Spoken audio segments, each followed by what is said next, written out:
né? Porque a gente já viu os motivos porque é bom. Qual é o passo seguinte? É a diversidade. Né? Qual a chance que vocês acham que a gente aqui tem a mesma opinião sobre a arborização do bairro? Né? Sobre como o município de Campinas deve gastar o orçamento?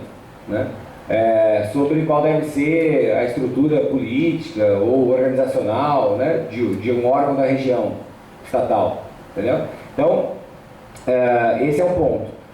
Nós temos uma diversidade, tá? E é um valor, é legal, somos diferentes. Em alguns momentos, a questão do homogêneo é importante. Né? Eu estou vendo aqui, a gente conversou, conheci o coronel aqui, e fico imaginando como seria, né? no exército, né? Nas forças armadas, numa guerra, se cada um quiser, né? Tomar a sua decisão.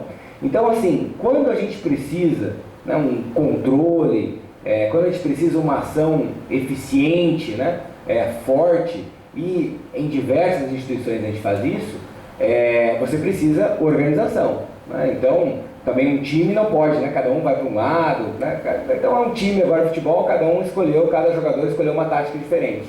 Certo? Então, em termos de política, de organização, as instituições tendem a nos levar ao homogêneo. Ela pede de você está aqui conosco, a regra é assim, você vai seguir.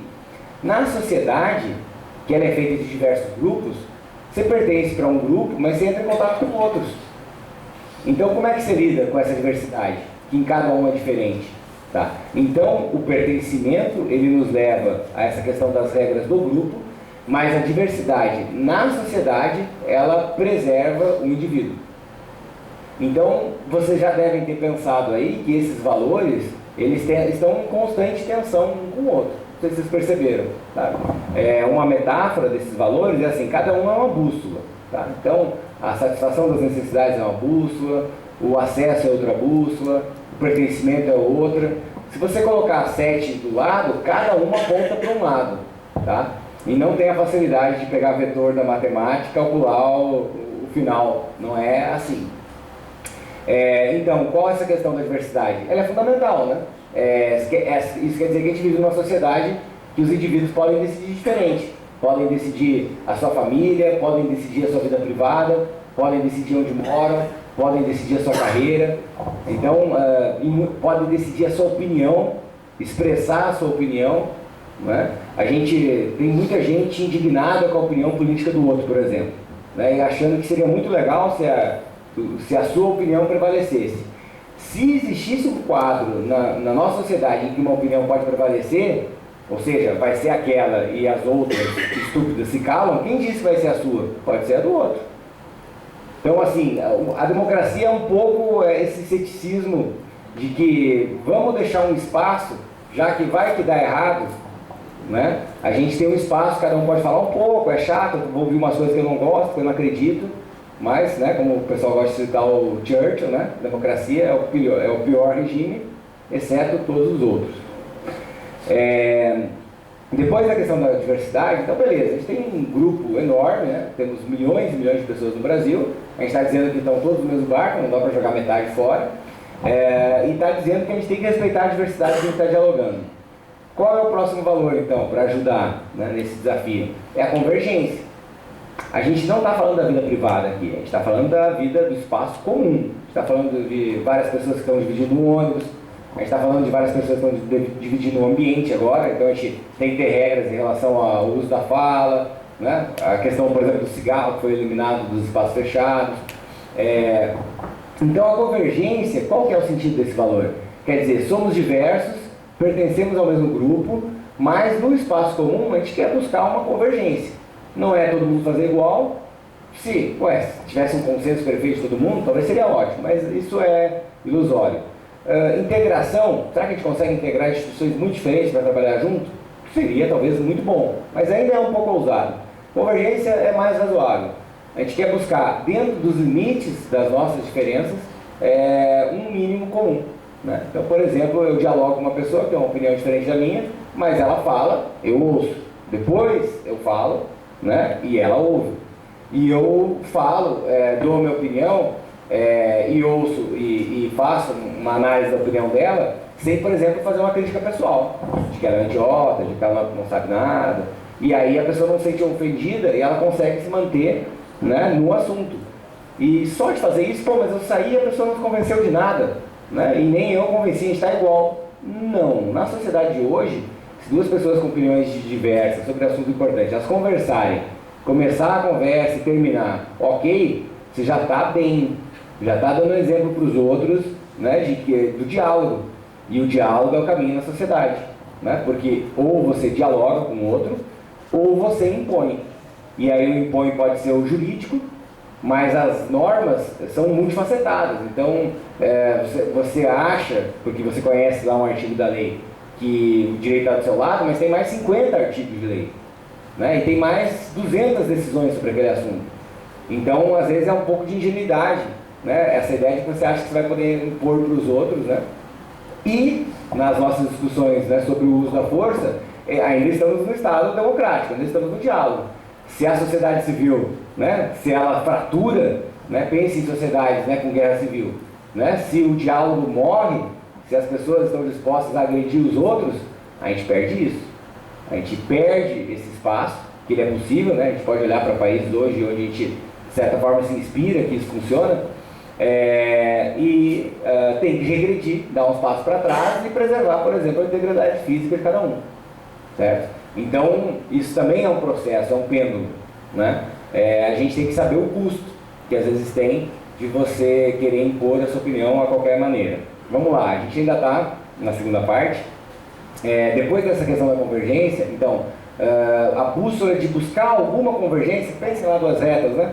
Elas estão indo um pouquinho, não é isso? Pode ter um ângulo, pode ter um super ângulo de convergência, pode ter um mínimo ângulo, mas é alguma coisa. Em algum momento, quem sabe lá à frente, as coisas se encontram. Um exemplo de uma coisa que encontra muito, pela minha experiência, eu trabalho com pessoas de áreas bem diferentes, problemas práticos. Problema, como o nome já diz, é um problema, mas para efeito de visões teóricas diferentes é ótimo. Porque se você juntar pessoas, vou dar um exemplo do grupo de educação que a gente trabalha. Passou 2 anos discutindo educação fundamental, as teorias, os fatores, a influência, tentando começar pela gestão, para abranger mais escolas da região de Campinas, e o processo não andou o suficiente. A gente foi agora para as escolas, foi aplicar isso. Quando você vai para um problema concreto, as opiniões, as pessoas são muito mais parecidas do que você imagina. Você vai para uma escola, que as crianças estão estudando na escola, e a temperatura é 40 graus na telha, porque é uma telha industrial, porque não foi feito conforto térmico adequado, todos os matizes ideológicos concordam que aquela é uma condição inadequada para as crianças estudarem, e você tem que fazer uma adequada. Alimentação, se a alimentação não está correta, né? No tempo certo do professor, o professor não tem o tempo de aula para fazer a aula, então ele faz 3 coisas ao mesmo tempo, ele não tem o tempo. Então as pessoas olham, você vê lá o professor que não tem o tempo, todos concordam. Então isso é uma coisa muito importante. Depois eu vou falar para você sobre a dimensão da realidade, da experiência e da teoria.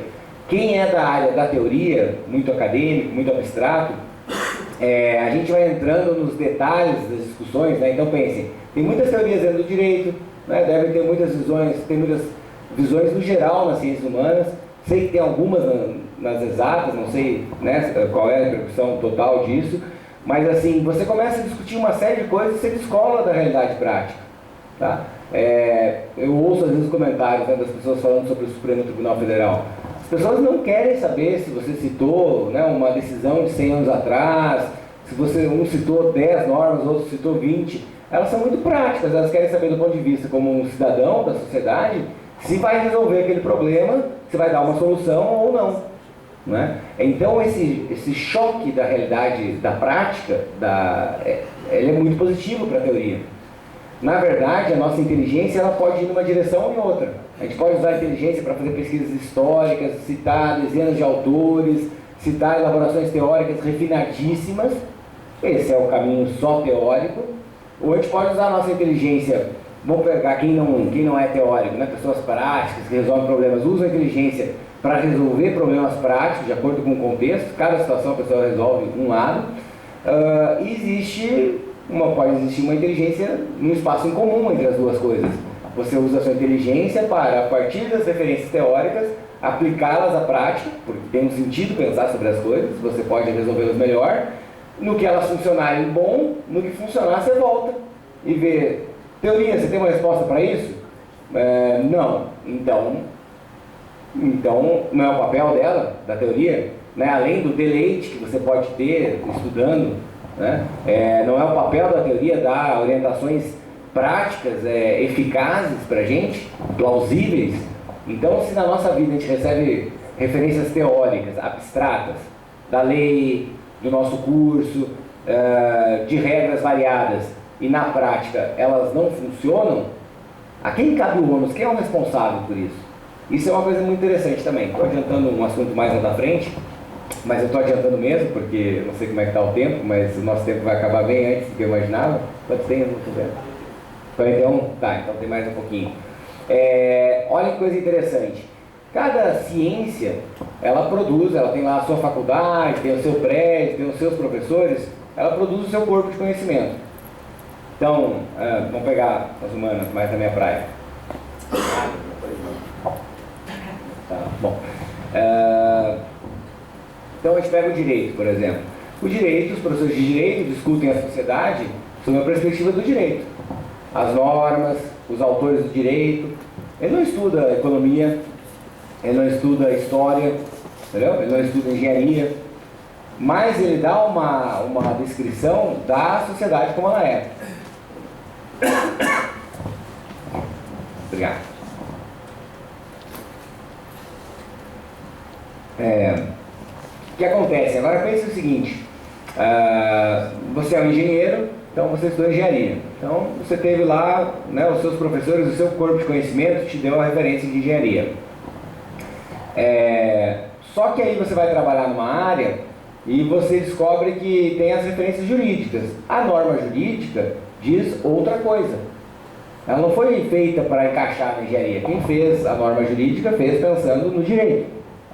Então você tem a engenharia e você tem o direito. Só que a sociologia, por exemplo, talvez a antropologia, conhecendo o local, aquela comunidade, diz outra coisa. E a história de como aquela questão era há 50 anos atrás aponta em outra direção. Olha que interessante, você é o responsável por aquele projeto. Cada ciência diz uma coisa diferente. Elas não pensaram nisso. Nossa, vamos... Vocês já viram reuniões multidisciplinares, os professores, né, conversando com professores de outras áreas, né, e pesquisadores para reformular o próprio conhecimento, né, à luz do restante da sociedade? É incomum. Então, a quem recai o trabalho de pegar esses conhecimentos que cada um fez para um lado, pensa assim, cada um escreveu um mapa diferente, mas a prática exige que você tome uma decisão. A quem recai esse trabalho? Ao indivíduo. Então, o indivíduo tem o poder e a responsabilidade de, perante essas incongruências da nossa sociedade, tomar uma posição. Às vezes parece que você não toma, quando você se omite e diz assim, olha, essa é a regra, né? Ou isso é assim mesmo, ou eu só fiz a minha parte. Mas é uma posição que você está tomando. Tá? Então a gente falou um pouco da convergência, saiu um pouco fora, mas só para terminar os princípios, que aí já deve dar o tempo, o próximo princípio, o próximo valor é o da continuidade. Então, como eu citei um pouco aqui, a questão de história, ele faz essa integração para a gente, essa inclusão, o terceiro princípio. Eu tenho que lembrar que existe um passado do qual nós viemos e respeitá-lo. Porque existe uma coisa, às vezes você chegar num lugar, as coisas estão prontas, você olha, fala, isso aqui está uma porcaria, eu faria muito melhor, né? O auge da arrogância é a nossa cara. E aí você causou um problema completo, porque muitas pessoas dedicaram a vida para fazer aquilo que chegou até lá. Então você já arranjou um inimigo, assim, você deu oi, entendeu? E ainda que você tenha boas ideias, ainda que você tenha competência, você está trabalhando, você está escolhendo a forma difícil de fazer. Talvez você gaste a energia com isso e ela vai faltar depois para você fazer outras coisas. Então a continuidade fala para a gente lembrar que existe um passado das coisas que a gente começa, existe um presente, né, que é onde a gente está agora, e existe um futuro. Isso precisa ser integrado. E o futuro é fundamental a gente pensar. O futuro é a ideia da sustentabilidade. É o fato de que aquilo que a gente produz agora deve gerar efeitos para frente. Quando você fica mais velho, algumas pessoas começam a falar em legado. Qual será o meu legado? O que eu deixo aqui, né, nessa sociedade que vai repercutir, né, para as pessoas? O que vai ficar, né? Aí você coloca nome em placa, né? Ok, os filhos, acho que os filhos é o que a gente ganha de mais natural para esse legado, né? Mas muitas vezes a gente quer mais e pode fazer mais. Então, esse legado é o que dura. E esse princípio da sustentabilidade quer dizer que a gente vai fazer as coisas pensando no longo prazo, não no curto prazo, não no atalho. Isso para políticas públicas e para o nosso Estado é fundamental, certo? A gente pode justificar na questão dos 4 anos, né, de ciclo político, então ninguém faz coisa que dura mais que isso, porque por que ele vai gastar uma energia para uma coisa que vai dar um resultado no governo final dele? Então ele só faz as coisas que estão mais à mão. As coisas que estão mais à mão, mais rápidas, são as mais fáceis, mas não são as mais essenciais. As mais essenciais vão demorar décadas para a nossa sociedade sair, por exemplo, da nossa posição do PISA atual, lá dos cafundós, dos últimos lugares do ranking mundial, para uma posição, por exemplo, compatível com o tamanho econômico do Brasil. Tá? Então, a questão da continuidade é fundamental. Precisamos aprender, isso eu acho que a sociedade oriental, a cultura oriental é bem mais desenvolvida, aprender a pensar no longo prazo. Tem gente que, quando você não está acostumado, você acha que fazer plano para um mês é longo prazo, ou pensar no ano. É assim, muitos anos à frente, né? Isso é fundamental. Quando o pessoal às vezes pede dica de concurso, a primeira que eu dou é a seguinte: o que vai dar errado se você fizer um concurso? Primeira coisa, se você fizer um planejamento de prazo incompatível com o seu conhecimento e com a dificuldade do concurso. Eu vou resolver isso aqui em 1 ano, eu vou resolver isso aqui em 6 meses. Se você errou o seu cálculo do quanto você sabe, do quanto o concurso vai exigir, você deu um plano inviável, você vai fazer, você vai perder, você vai se frustrar e você vai desistir. Isso acontece também no espaço público, né? Vou resolver isso aqui agora, né? Vou resolver amanhã. Não. O processo de diálogo, de aparar as diferenças, esses valores que a gente está falando, ele é longo, certo? Então, esse é fundamental, sustentabilidade, pensar no longo prazo. E o último é o equilíbrio dinâmico conjunto. Então, assim, em conjunto, né? Então, eu não posso pegar, eu gostei só desse aqui, não posso pegar só um. É o conjunto dos 7 que formam o bem comum. Eles estão em equilíbrio. Equilíbrio, a gente tem uma visão meio simétrica demais, que é a ideia de que é um negócio do meio, ou que é algo estático. Então, até o princípio ele reforça. Equilíbrio dinâmico em conjunto. Todas essas coisas juntas, não só os valores, mas todo o restante das dezenas e dezenas de elementos do emaranhado, que eles são colocados num conjunto, e pensem assim, como uma bateria, né? Não sei quem gosta aqui de rock, mas não pensem, entendeu? Cada um deles é um instrumento. E ele funciona no seu momento. Então esse equilíbrio quer dizer que hora é um, hora é outro, hora é mais esse, hora é mais aquele que prevalece. Esse é o equilíbrio. Ele é, no conjunto do tempo, ele é um equilíbrio. Como que você sabe que ele é um equilíbrio legal? Bacana. O resultado do equilíbrio de todos esses valores é o bem comum. São quando as coisas dão certo. Então quando as coisas dão certo, quando vocês veem alguma coisa que funcionou, ela tem um pouco ou muito disso. Então, essa é a referência, a contribuição principal. Tinha muitas outras coisas possíveis, mas a gente deu, né, os 50 minutos. E aí também, como a gente começou um pouquinho depois, eu acho que a gente pode encerrar esse nosso tour, certo? Então, esse tour, em termos do que eu tinha preparado de material, claro que a culpa é minha, calculei mal, mas é mais ou menos assim como se o ônibus tivesse saído, deu uma volta na quadra, tá, e voltou. Mas é a quadra principal, é a Praça da Sé do Emaranhado. Essas são as coisas principais, né? É muito importante ter um centro desse, porque só com essas coisas você tem uma caixa de ferramentas fantástica para lidar com os desafios de trabalho, de comunidade, de vizinhança, de uma série de questões, tá?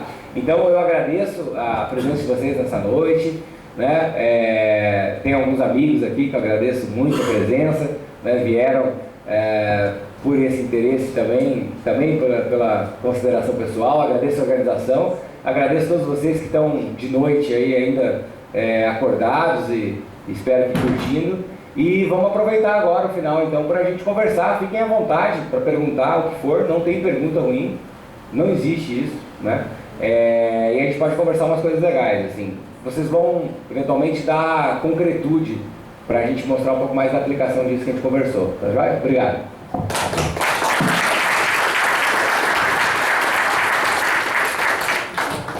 Obrigado, doutor Áureo. Pessoal, a gente vai entrar na segunda etapa do evento. Só nesse intervalo, só passar alguns recados rápidos aqui. O professor Baltazar, nosso coordenador de extensão, está passando senhas. Tá? Essas senhas, cada um de vocês pode entrar no site para gerar o próprio certificado. É um mecanismo aí mais moderno que nós encontramos para facilitar, tá? E ampliar o acesso a essa documentação aí. É mais simples do que fazer cadastro. Então vocês entram lá, tá? Tem um tempo de validade, tá? Então a pessoa não guarda na gaveta, deixa lá, que depois ela encerra e você fica sem, tá? Se acontecer, volta aqui, a gente dá um jeito, não tem problema, mas para evitar, tá? Não esquece não, tá? Essa semana você entra lá amanhã ou no sábado, tá? E faz o cadastro lá, puxa o seu certificado, tá bom?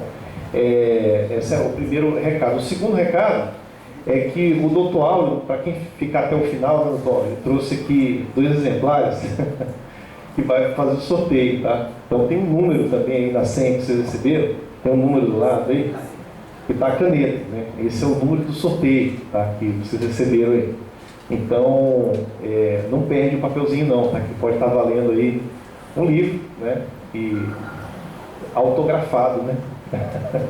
No final vai ter a sessão de autógrafo aí também, para quem ou trouxe o livro de casa ou eventualmente ganhou o livro, né, nessa noite aqui. Maravilha. Vamos passar então para a segunda etapa. A sugestão seria então que você fizesse uma pergunta, o doutor Áureo responde, a gente pode reservar aí uns 30 minutos, mais ou menos. Vocês têm esse tempo, pessoal? 30, dá para responder uns 40 minutos talvez, entre perguntas e respostas, tá? Então, a palavra está franqueada. Pode levantar a mão, a gente leva o microfone, tá? Alexandre. Bom, eu gostaria de saber, doutor Áureo, como é que está sendo a discussão desses conceitos dentro do seu meio de trabalho, dentro do Ministério Público. É um trabalho autoral, eu acho que a gente já teve a oportunidade de conversar sobre esses pontos, né, esses valores. Agora, como que é a discussão dentro do seu meio, com os colegas, como é que é a incorporação desses conceitos dentro da rotina de trabalho do Ministério Público?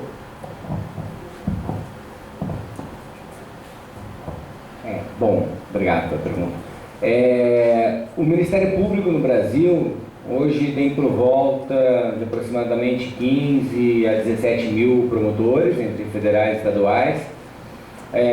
Tem os estaduais, que atuam em questões mais comuns que a gente está acostumado. Os federais são algumas questões mais, às vezes, burocráticas, questões de interesse da União.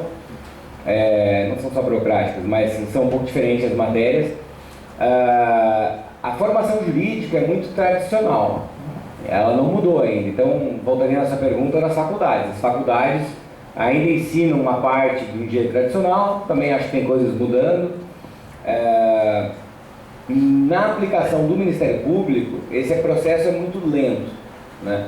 Do ponto de vista dessa teoria, até onde eu saiba, tem quase nada, mas isso aqui é também, vamos dizer, uma metalinguagem. Tem várias outras expressões teóricas que são muito afins. Então vou dar 2 exemplos: a justiça restaurativa e as constelações sistêmicas. São 2 exemplos de métodos de repercussão mundial. Um começou a justiça restaurativa no Canadá e na Austrália, a constelação na Alemanha, tem grande repercussão. São métodos com uma visão sistêmica. Eles têm sido incorporados aí a diversos tribunais, ministérios públicos. Vou dar um exemplo, então, puxando um tema. Um exemplo, né? A questão da segurança pública que a gente falou. Então tem a punição, certo? A segurança pública se cometeu um crime, a regra prevista é a punição. Isso é o suficiente para, vamos dizer, curar uma sociedade como a nossa?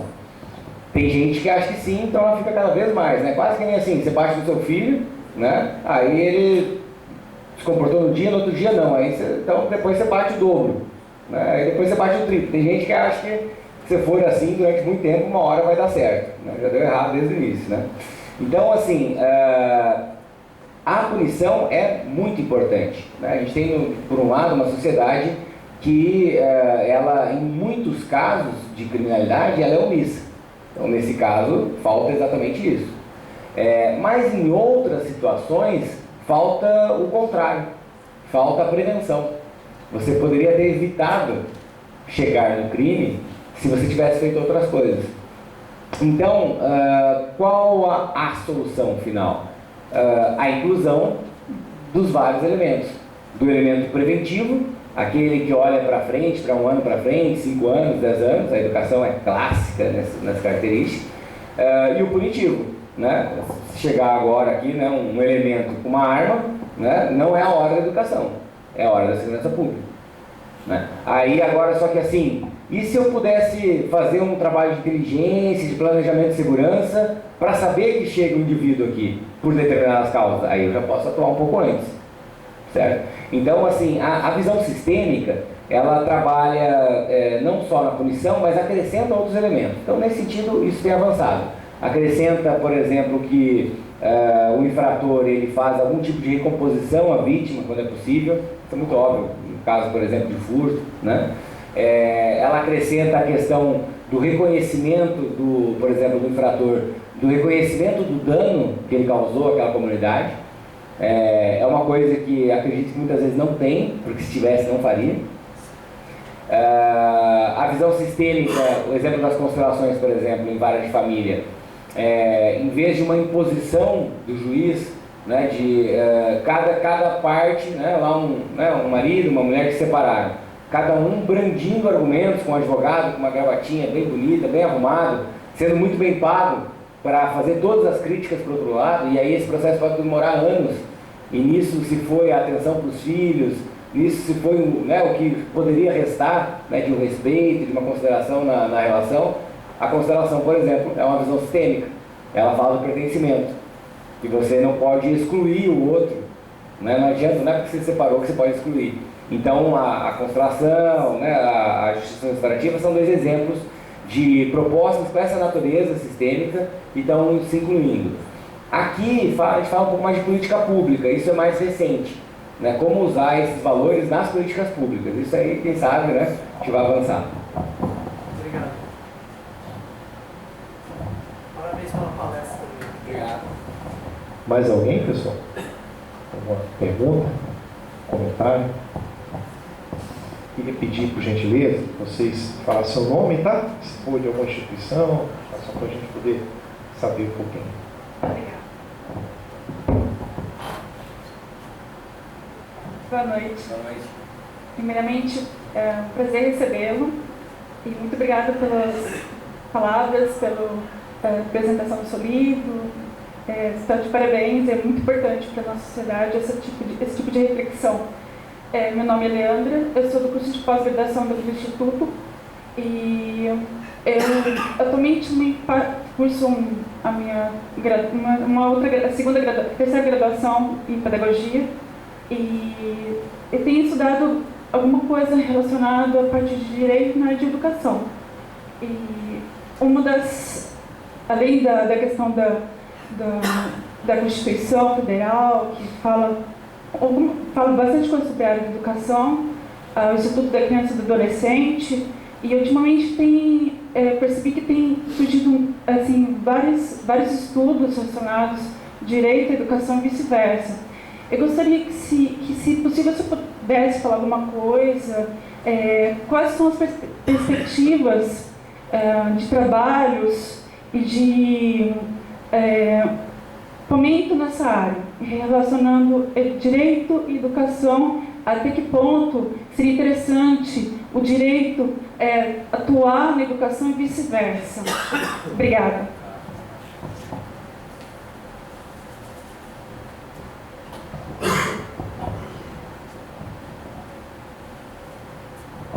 Leandro, obrigado pela sua pergunta.